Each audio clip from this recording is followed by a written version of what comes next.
Okay, we're joined here by the Knoxville Regional Champion Tennessee Lady Volunteers. They'll advance to the Super Regionals for the 14th time in program history and third in a row. We have head coach Karen Weekly, sophomore pitcher Sage Margetko, and senior catcher Sophia Nugent. We'll start with an opening statement from Coach and then go into questions. Coach? First, I just want to thank our university and our athletic department because we've hosted a lot of these things, and it never ceases to amaze me what an incredible job that our department does and how much pride they take in hosting these events. And it just makes you really, really proud to be a Tennessee Volunteer. Second, these guys, these two next to me, and then all the girls, just really, really proud of their toughness. Today was a tough day, and we hung in there, and we fought, and we fought, and we fought, and can't say enough good things about Sage Margetko. I'll probably get teared up like I did in the dugout when I hugged her. But she was the story of the day today. That is an incredible offense on the other side. It's an outstanding team, and congratulations to them on a great season. But just really, really proud of our pitching. And we're not a one-pitcher team, and you've seen that the last 3 weeks. I mean, this kid beat Ole Miss, she beat Texas A&M, and she beat Ohio State, and those are three prolific offenses. And then Soph leading the way. She's just been playing with so much passion and joy and freedom this season, and it just gets better every week. And these two just really led us today. Go into questions. Again, please wait for a microphone. If you have a follow-up, hold on to the mic. We'll start with Cora. Karen, just wanted to ask you a little bit more about Sage today. She had, I think, 3 strikeouts looking, just caught him on some nasty changeups. Just what did you like the most about how she went out and attacked the hitters and what she did today? I loved her mental game. So Sage has electric stuff. We see it in practice. It baffles us. And the cool thing, and I hope you're okay with me sharing this, when I was talking to her in the dugout and telling her how proud I was, she said, what's kind of funny is I didn't even have my best stuff. And I said, yeah, but you had your best stuff between the ears. And that's where she's grown. And to have an outing like this where she can see that when I control myself from the neck up, good things are going to happen. The rest of it falls into place. That's what I saw today. Go Jack and then Rhiannon. Karen, just what do you think the difference was in the offense with the first 5 innings and then making adjustments, learning in the 6th and 7th to put those 5 runs up? I think sometimes you just need somebody to show the way. We had a lot of atom balls early in the game, but then we just couldn't string productive things together to score runs. I mean, we get Savaya on second, with a leadoff and 3 awesome hitters up. And sometimes that happens. I think one thing was we didn't get down.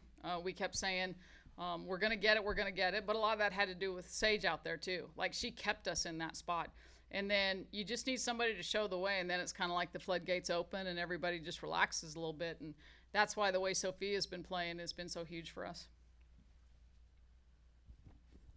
Yeah, Sage, how excited were you to get the call today to start, and what do you think you were doing very effectively to keep that talented lineup off balance?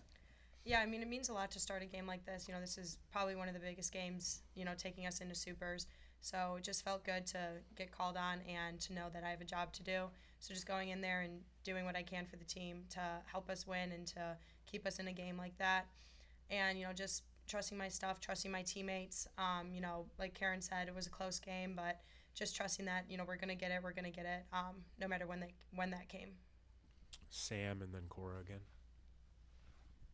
Karen, going back to that talk that you had with Sage in the dugout, why were you so emotional? What made you so emotional? I think, when you coach, and if these guys ever coach, they'll realize when you see people grow and literally just grow before your eyes, as the season goes along, and then you see them work as hard as they do, and Sage is a worker. It just brings you so much joy, and you get emotional when that work pays off. And, everything that she's worked on this year came to fruition today in the biggest moment possible for our team. So, I cry at Hallmark commercials too. So, yeah. Sage, a couple quick ones for you. After the 5th inning, when you ended it with that strikeout, you just looked like you were so fired up and were feeling in that moment. Can you just kind of talk about the ending of it was, I think, the 3rd inning you ended with a strikeout. Could you just talk about that moment real quick? Yeah, well, we talk about getting one out at a time and that every out's a big out. So especially when you get strikeouts looking, those are big outs for us and the team, and builds a lot of momentum, especially when you catch, a good team like that who doesn't take a lot of strikes looking. So it's just big moments, and celebrating those moments, bringing the momentum for the team back into the dugout. And then what do you feel like has led to this turning point for you over the last few weeks with wins over, Ole Miss, Texas A&M, and Ohio State today? Just putting a lot of trust in the process and trusting, the work I've put in, and knowing that, even on my worst days, I still have a lot to go out there and compete with any team, and just being able to go out there and do whatever it takes to compete and, help my team win. Trevor. Sage, why do you think your mental game was on point even without your best stuff? Just like all the practice. I mean, I faced, the SEC is one of the best tests for postseason, and then facing our lineup, every week, every few days, it does test you mentally and keeps you locked in. So just having a lot of practice, putting in all the time, and just, really, I just lost my words, but Jack. yes. Sophia, and then Karen, if you want to speak to this as well, just what was your perspective on the home run? I saw you stopped at second. Did you think it was out? And then just what went into that moment? I honestly thought it was just a high fly ball. I did see it go a little further, and then it looked really funny off the wall. So I thought he got it right. When I saw it, I thought she tipped it and it hit the pole and came back in. And I was really glad the call on the field was what it was, because when they go to replay, that's a big deal. Just a big time play for us. Rhiannon. Yeah, I was going to kind of go, but I'll ask different. But I was going to say you've had a very interesting last few days with that foul pole, especially like yesterday, like way over, and today just barely. So, but how good does it feel, especially from a catcher perspective, to see what Sage did and then to be able to help her like that with the home run that kind of sparks the offense? I really saw Sage putting in, she held them down the entire time, and she gave us the ability to really refocus and just energize us. So it was great to be able to help her out and keep it going, because she really deserved that from us. Saw 3 more hands up. We'll go John, Paige, and Cora to wrap it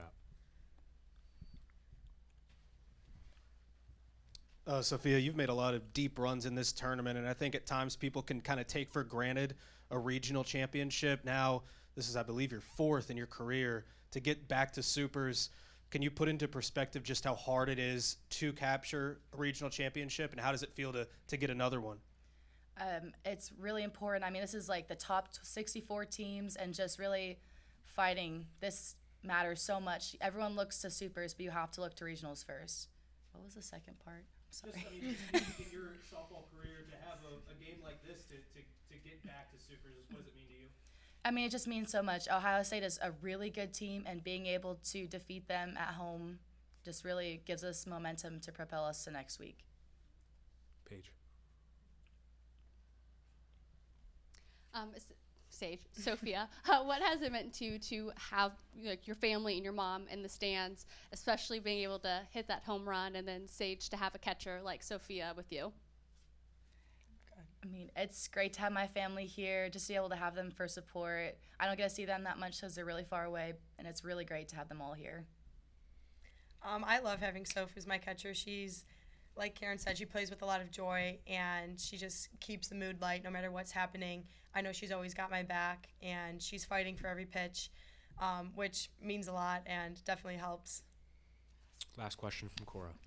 Karen, you mentioned in your opening statement that you guys aren't a one-pitcher team. Just how crucial has Sage's consistency in building the last few weeks been for this team, especially from just also a mental standpoint of knowing, hey, we got 2 arms to lean on. Mm-hmm. And I think because Carlin does what she does, obviously she's going to get a lot of the attention. But we know inside our building how valuable and important and really, really good the rest of our pitching staff is. And I just have so much admiration for Sage and the other pitchers on our staff. They really emulate their coach, okay? Because Megan Smith was Megan Rhodes back in the day, and she was here when Monica Abbott was here. And she exemplified, you just work and work and work and work, and you work while you wait. You don't wait till it's your chance and then go, oh crap, I wish I'd worked. And she works with them really, really hard on their mental game, and just, continuing to fight and make sure you're ready when your opportunity comes. And I think that's what I'm so proud of too, is Sage has been ready these last few weeks. The toughest time of the season against some of the most potent offenses there are in the country.